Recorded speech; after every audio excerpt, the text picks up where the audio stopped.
Então, em 1562, foi criado aqui, foi instalado aqui, 3 padres se instalaram aqui nessa região e começaram aquele trabalho que nós conhecemos na história como catequese, né? Entre os índios e os recém-chegados, e esses padres recém-chegados e mais, para um aprender a língua do outro. No início, lá por volta de 1600 e alguma coisa, já tinha vindo de Portugal outros colonos, inclusive vários africanos que chegaram justamente com o objetivo de colonizar a terra. Já tinha sido construída a primeira parte dessa igreja. Se a gente observar a estrutura dela, a gente vê que ela tem como se fosse 3 capelas. Essa menor, essa outra e mais uma outra mais para frente. A gente observa que ela foi construída por etapas e ela ainda não foi concluída. Inclusive, quando o pessoal do IPAC aqui esteve fazendo um levantamento para ver a possibilidade de tombar, eles concluíram que a obra não foi terminada. As 2 torres laterais, a gente só vê lá fora, né? Chamado frontispício, eles não foram concluídos, justamente porque a coroa de Portugal não pagou o que deveria pagar. Essa terra tem muita história. Para a gente falar assim em pouco tempo, não seria possível, mas o que é fato é que com a chegada desses colonos e desses africanos, Água Fria ganhou assim, com a instalação de fazendas de criação de gado, Água Fria acabou sendo criada como segunda comarca do Brasil Império. Comarca. Inicialmente recebeu o nome de Orago de São João Batista de Água Fria. Por que São João Batista? Porque eles chegaram em meados de junho de 1562. Então, o primeiro Orago, que foi a primeira capelinha, foi que deu nome ao lugar. Orago de São João Batista de Água Fria. E a partir daí foi ganhando áreas de vila, foi Orago, arraial, vila, freguesia. Freguesia equivale ao que hoje a gente chama de paróquia. Então, com a instalação das fazendas de criação de gado, o lugar, por conta de ser um ponto estratégico, ponto de passagem e de parada obrigatória para os entradas e bandeiras que desbravaram os sertões da Bahia, então, como essa sesmaria aqui pertencia a Alexandre Garcia Dávila, acredito que muita gente conhece, já ouviu falar dele, por conta do Castelo da Torre existente lá, próximo à Praia do Forte. Então, os domínios de Água Fria, como comarca eclesiástica do Brasil Império, começava lá, no Castelo da Torre, limites com Salvador, ia até Jacobina, aqui para a região sul, até Cachoeira, e para cá, na Cachoeira de Paulo Afonso, divisa de Água Fria, divisa da Bahia com Alagoas e Pernambuco. Então, imagine que essa simples pracinha aqui, tendo como sede essa igreja, habitada por jesuítas, se tornou uma cátedra de gramática latina. Aqui se ensinavam e se formavam padres que posteriormente saíram formando novas missões e novas cidades. Então, toda essa microrregião aqui é filha de Água Fria. Água Fria ganhou o título de freguesia em 1727, quando foi criada como freguesia e como comarca. Então, ela passou até o ano de 1822, aqui era o centro de poder econômico, político, social e jurídico de toda essa parte norte da Bahia. E nesse período em que Água Fria vivia essa fase áurea, tinha pelourinho na praça, tinha forca, tinha senado, tinha tudo. Hoje não resta mais nada. Tudo foi soterrado e queimado, porque aqui se fazia verdadeiras mortandades dos índios que aqui habitavam, dos negros que trabalhavam como escravos. Então, essa terra ganhou fama de maldita por causa disso. E também porque, como sede jurídica, ela sediou um evento no ano de 1775, aconteceu lá em Queimadas, Alto Sertão da Bahia, né? Muita gente deve conhecer. Aconteceu um crime lá em Queimadas e esse julgamento veio acontecer aqui em Água Fria, porque aqui era a sede judiciária. E quem foi que foi julgado? Uma imagem de Santo Antônio. O Código Criminal do Império, no seu artigo 28, isso que eu estou dizendo aqui agora, vocês podem chegar em casa ou acessar a internet ou procurar mesmo um dicionário, chamado Dicionário de Folclore de Luiz da Câmara Cascudo. No verbete Santo Antônio, no verbete Antônio, vocês vão encontrar essa história como folclore. Aconteceu um crime lá em Queimadas, onde um nobre português foi morto na lateral da igreja de Santo Antônio, que existe lá ainda hoje. E atribuíram esse crime a um escravo. E o Código Criminal do Império, no artigo 28, dizia que quando acontecesse um crime e aquela pessoa não fosse apresentado, o escravo não fosse apresentado, quem ia responder pelo crime era o proprietário dele. Então, quando procuraram o dono do escravo, perceberam que o dono do escravo era Santo Antônio. Uma rica viúva de Inhambupe, que não tinha filhos, doou todas as suas terras, gado e escravos, lá da fazenda Queimadas, doou para Santo Antônio, por papel passado, por escritura. Então, o que aconteceu? Então, Santo Antônio vai responder pelo crime. Água Fria vivia numa constante competição com Jaguaribe, foi a primeira comarca instalada. Cada um vivia querendo aplicar um rigor maior no Código Criminal do Império. Então, por conta disso, o juiz mandou que fosse preso o santo. Saíram daqui os agentes da lei para trazer Santo Antônio. Quando chegou lá, estava em plena festa, o povo escondeu a imagem e não deixou que se trouxesse a imagem para julgamento.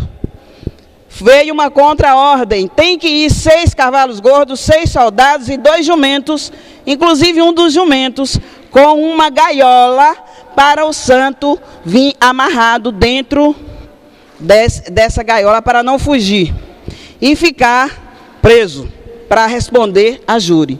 E assim aconteceu. Assim aconteceu. Santo Antônio foi trazido no lombo do jumento, de lá para cá, deve dar cerca de 200 quilômetros. Como naquela época não tinha estrada, né? Provavelmente ele deve ter feito voltas e muitas voltas, e o santo foi trazido para aqui. A história da maldição começa aí, porque o povo de Queimadas começou a rogar praga no povo de Água Fria, porque tirou o seu santo padroeiro para vir ser humilhado em Água Fria. Quando chegou aqui, os padres que aqui habitavam se revoltou com aquela dureza de coração. Claro, era uma simples imagem, mas uma imagem para eles lá tida como milagrosa. Essa imagem apareceu debaixo de uma árvore, o escravo da fazenda todo dia tirava aquela imagem tida como milagrosa e ela reaparecia sempre no mesmo lugar. A história diz que era milagre, outros dizem que era artimanha dos jesuítas para conseguir conquistar mais terras. O que é fato é que construíram essa capela em honra de Santo Antônio lá. Mas esse mesmo Santo Antônio veio para a Água Fria responder a julgamento. Ficou preso, entre aspas, né, incomunicável, por 30 dias, que foi o tempo que eles providenciaram o julgamento.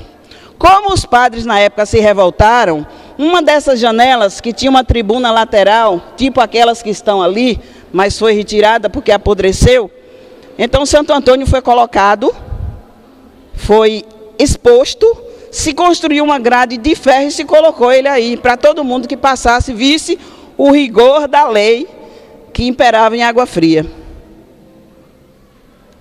Teve 3 audiências com juiz, com promotor, com advogado de defesa, com advogado de acusação. Os padres da época conseguiram que ele não fosse para a penalidade máxima, que seria a forca. Segundo os arquivos da nossa arquidiocese, 3.845 pessoas foram enforcadas aqui em Água Fria. Enforcadas. Fora os negros que morriam ali nessa praça, amarrados ao pelourinho, de tanto serem maltratados. Existe uma lenda de que atrás desse altar-mor tinha um túnel onde os padres conseguiam esconder aqueles que conseguiam fugir, ou do suplício, da forca, ou mesmo do pelourinho. Se é verdade, nós não sabemos, porque como são muitos séculos atrás, provavelmente foi soterrado. Eu, quando comecei a trabalhar aqui, em 97, eu trabalho ainda no cartório, e numa rua subindo aqui. O que é fato é que existia uma rachadura que saía daqui de trás da igreja, atravessava inclusive o cartório, uma espécie como se fosse uma coisa bem fofa, e que provavelmente essa história tem um fundo de verdade. Na década de 80, se encontrou aqui na igreja muitos corpos mumificados, que o pessoal chamava de couro seco, muitos ossos, que foram todos queimados em praça pública. O pelourinho foi queimado, a forca foi derrubada, foi soterrada, porque a forca daqui ela tinha um mecanismo de guilhotina. As pessoas de idade, as mais velhas, que tinha pessoas até de mais de 90, quase 100 anos, elas contavam que além da forca, né, aquele cadafalso, existia uma espécie de fosso cheio de pontas de lança. Quem não morria pela corda, morria quando caísse lá embaixo. Então a terra ganhou essa fama a partir do tempo em que Santo Antônio passou por essa situação, conseguiu escapar da forca, mas teve todos os seus bens confiscados e levados a leilão.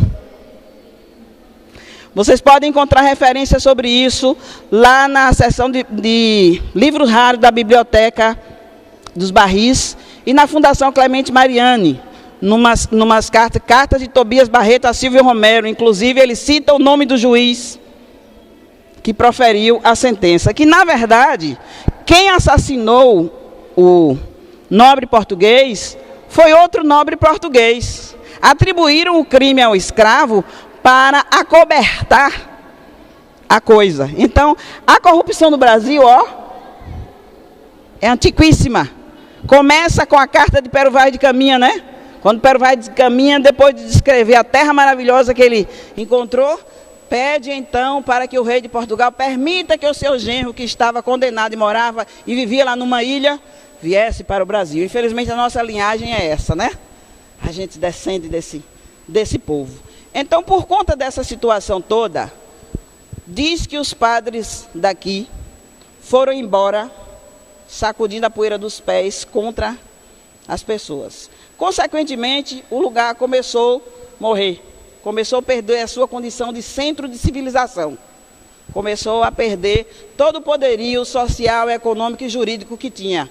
Ao ponto de, em 1822, vir um embargo imperial destronando a água fria de toda essa situação. Então, quando a gente se refere, eu vejo aqui muitos de nós, aliás, talvez a grande maioria, sejamos todos tidos pela nossa história como pardos, né? Somos pardos, porque temos essa descendência, ninguém quer ser negro e ninguém quer ser branco, então estamos no meio termo. E por conta disso, a história nos fala, aqui nessa igreja, sabemos do que aconteceu com muitos negros que vieram lá da África e deram o seu sangue e o seu suor aqui. O dono da fazenda de criação de gado que existia aqui, chamado João Peixoto Viegas, esse cabra, além de ter conseguido dizimar toda a tribo de tapuias que habitava essa terra aqui, uma tribo pacífica, mas que praticava antropofagia. Não eram canibais, mas eram antropófagos. Eles se alimentavam de carne humana. Se ele visse você e ele achasse bonito ou corajoso, ele queria ser como você. Então, para ele, o remédio era comer a carne, né? Então, esses índios foram dizimados por esse homem, João Peixoto Viegas. Ele dizimou os índios e os negros também, marcando-os a ferro, como se marca o gado. Algumas pouquíssimas pessoas índias conseguiram fugir para o tabuleiro e foram pegas no laço para se tornarem amantes de muitos deles. Nós ainda temos alguns descendentes desses tapuias.